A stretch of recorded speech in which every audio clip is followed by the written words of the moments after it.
voilà. Un exemple de set d'aventure qui permet de rêver, voilà, découverte d'un trésor sous la mer, toutes les aventures d'un sous-marin, le requin qui arrive, enfin bref, on peut se raconter des tas d'histoires avec ça, quoi. C'est ce genre de petite boîte qui est absolument génial.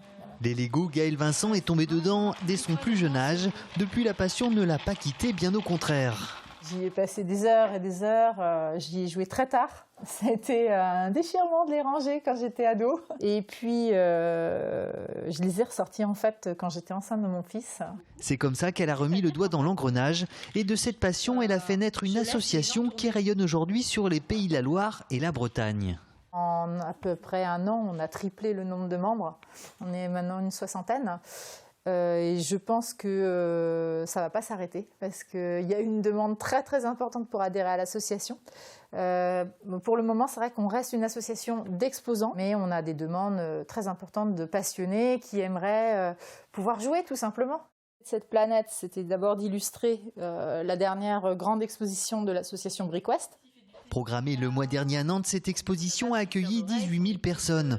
La petite brique en plastique de 2 par 4 attire les petits comme les grands. Et c'est le mocage, entendez par là la création personnelle, qui séduit le plus les adultes. Et donc je m'en suis emparée pour faire mes créations, assouvir aussi mes rêves, par exemple de trains télécommandés, que j'avais pas eu quand j'étais petite. À quelques kilomètres de là, à Martinez, ils sont 3 copains à avoir replongé dans l'univers Lego, avec comme thème de prédilection les super-héros, les mondes sous-marins ou bien encore Star Wars. On a fini par s'en offrir à Noël au départ pour rigoler, et puis au final c'est devenu un peu plus que de la rigolade, et on s'est fini par racheter plein de sets neufs. C'est le fait, je pense aussi, d'avoir des gamins. Et on va lui faire voir une première expo et puis il a les yeux comme ça, donc on lui achète des Lego. Moi, je ressors les miens de chez mes parents. Et puis c'est l'engrenage, quoi.